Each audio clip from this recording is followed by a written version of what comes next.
Assalamualaikum, perkenalkan saya Diah Zesi Fatmawati NIM 072.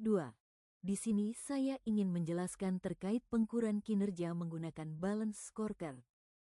Baik, selanjutnya, apa itu manajemen sumber daya insani? MSDI adalah serangkaian aktivitas yang meliputi perencanaan, perekrutan, pengembangan, pengelolaan kinerja, hingga pemberhentian pegawai dengan menekankan nilai-nilai etika, spiritualitas, dan kesejahteraan. Dalam pendekatan MSDI, manusia tidak dipandang semata-mata sebagai alat produksi, melainkan sebagai mitra strategis yang memiliki potensi, nilai, dan tujuan hidup.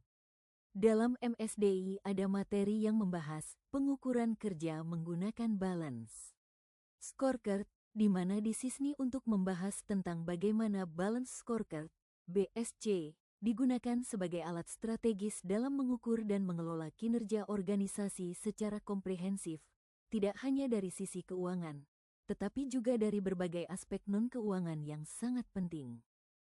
Pengertian kinerja dan balance scorecard, BSC. Kinerja diartikan sebagai hasil dari proses kerja yang mencerminkan efektivitas dan efisiensi pencapaian tujuan organisasi. Indikator kinerja meliputi produktivitas, kualitas kerja, ketepatan waktu, dan pencapaian target.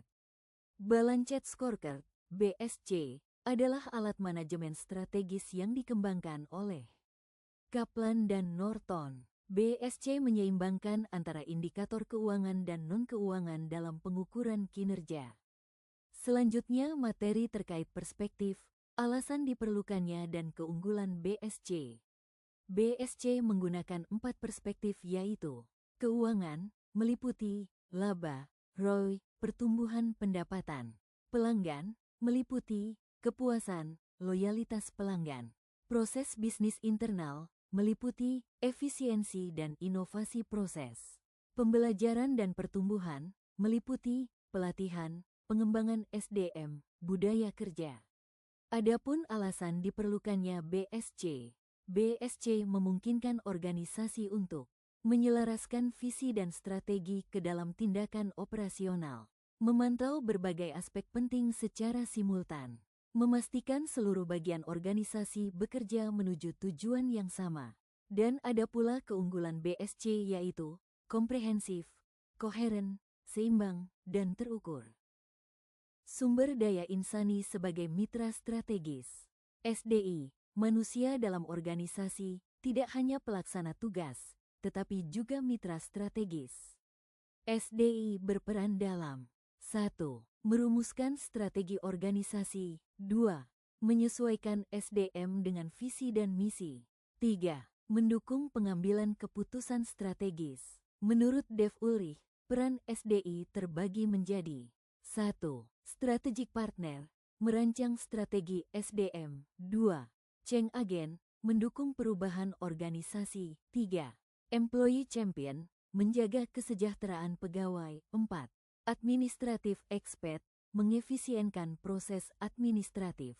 Jadi, balance scorecard adalah alat pengukuran kinerja yang menyeluruh dan strategis. Dengan mengintegrasikan peran sumber daya insani sebagai mitra strategis, organisasi tidak hanya menilai apa yang dicapai, tapi juga bagaimana cara mencapainya dengan pendekatan yang berkelanjutan dan berorientasi masa depan. Selanjutnya saya memberikan contoh kasus dan cara penyelesaiannya. Saya mengambil contoh penerapan BSC di BNI. Balance Scorecard dipilih karena mampu mengukur kinerja organisasi dari 4 perspektif secara seimbang: keuangan, pelanggan, proses bisnis internal, dan pembelajaran dan pertumbuhan. Pendekatan ini membantu BNI mengubah visi strategis menjadi tindakan operasional yang terukur dan terintegrasi di seluruh lini bisnis. Selanjutnya terkait implementasi, di sini ada 4 perspektif beserta tujuannya dan ada juga indikator kinerjanya. Adapun targetnya, perspektif keuangan meliputi laba naik 15%, ROA lebih besar dari 2%, BOPO kurang dari 78%, perspektif pelanggan meliputi NPS 75, komplain turun 30%, antri kurang dari 10 menit. Perspektif proses internal meliputi kredit disetujui kurang dari 2 hari. Transaksi digital naik 40%. Perspektif pembelajaran dan pertumbuhan meliputi 3 pelatihan, tahun, budaya kerja naik 20%. Adapun hasil evaluasi selama 1 tahun implementasi. Berikut 4 perspektif dan capaiannya. Keuangan meliputi laba bersih meningkat 17%, ROA 2,1%, dan BOPO turun ke 76%.